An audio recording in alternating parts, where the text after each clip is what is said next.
চুক্তি আর চাই না, আমরা এখন মুক্তি চাই। যতক্ষণ পর্যন্ত আমাদের চাকরি বহাল না হবে আমরা অধিদপ্তর ছাড়বো না। চুক্তির কোনো মেয়াদ থাকবে না, কোনো সীমানা থাকবে না। আমাদের যতদিন ইচ্ছে আমরা ততদিন চাকরি করব।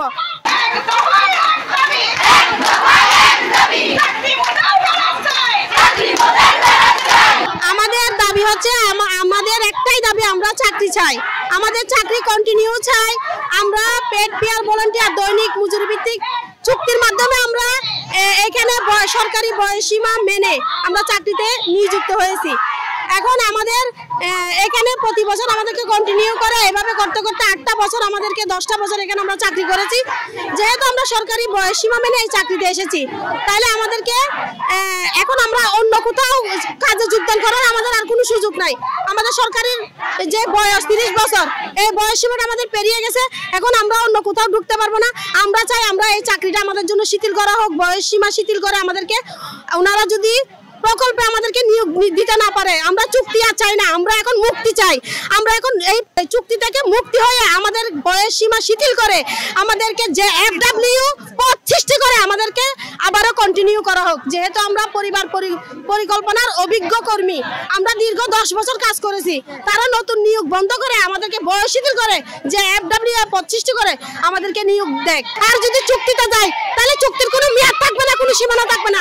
আমাদের যতদিন ইচ্ছে আমরা ততদিন চাকরি করব। একটা মায়ের গর্ভ থেকে শিশু সন্তান জন্ম থেকে শুরু করে সেই মৃত্যু পর্যন্ত আমরা সকল কাজ করেছি। আমরা মাতৃমৃত্যু রোধ করেছি, আমরা কিশোর কিশোরী সেবা দিয়েছি, আমরা উঠান বৈঠকের মাধ্যমে পরিবার পরিকল্পনা সভা আমরা প্রচারণা করেছি। আমরা এই করোনাকালীন সময়ে জীবনের ঝুঁকি নিয়ে যেখানে মানুষ ঘর থেকে বের হয় না, সেখানে আমরা আমাদের এই মাঠ কর্মীরা, পরিবার পরিকল্পনার কর্মীরা সেই জনসংখ্যা নিয়ন্ত্রণে যথেষ্ট ভূমিকা পালন করছি।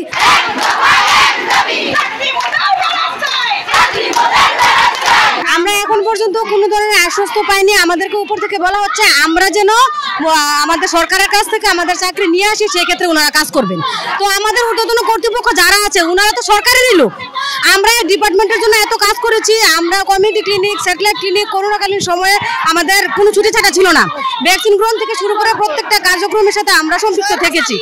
এখন যদি সরকারের কাছে আমাদের অধিদপ্তর থেকে আমাদের মহাপরিচালক মহোদয়, অ্যাডমিন স্যার মহোদয় বা সংশ্লিষ্ট যারা আছেন ওনারা আমাদের উপদেষ্টা মহোদয়ের কাছে বুঝিয়ে বলবেন আমরা আমাদের এই সেক্টরের জন্য কতটুকু কাজ করেছি।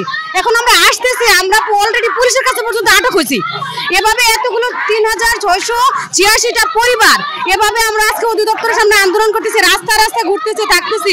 যতক্ষণ পর্যন্ত আমাদের চাকরি বহাল না হবে আমরা অধিদপ্তর ছাড়বো না। আমাদের চাকরিটা কন্টিনিউ করবেন, কিন্তু মুখে বলতেছে, কিন্তু আমাদের কাজ পর্যন্ত কোনো কাগজ দিয়ে আশ্বস্ত করে নাই। আমরা 2 মাস যাবত, আজকে 2 মাস না, আমরা জুনের 23 তারিখে আমাদের চাকরি থেকে অব্যাহত, এটা আমাদের চিঠি যখন গেছে 24 তারিখ থেকে আমরা কর্মবিরতি ঘোষণা করে আমরা অধিদপ্তরে পড়ে আছি, আমরা রাস্তায় পড়ে আছি। আমাদের গ্রেপ্তারের বিষয়টি আমরা কোঠা আন্দোলনকারী ছাত্র দলের সাথে আমরা মিক্সচার হয়ে যাওয়ার কারণে আমাদেরকে ওই ছাত্র আন্দোলনের সাথে জড়িয়ে আমাদেরকে গ্রেপ্তার করা হয়েছিল। আমাদের একটাই দাবি, আমাদের চাকরিটাকে বহাল করা হোক। আমাদের নিয়োগ বাতিল করেছে 30 জুন 2024। আমাদেরকে বিনা নোটিশে, বিনা কারণে, আমরা কোনো ইনফরমেশন ছাড়া আমাদেরকে এই জায়গায় থেকে আমাদের অব্যাহতি দেওয়া হয়েছে।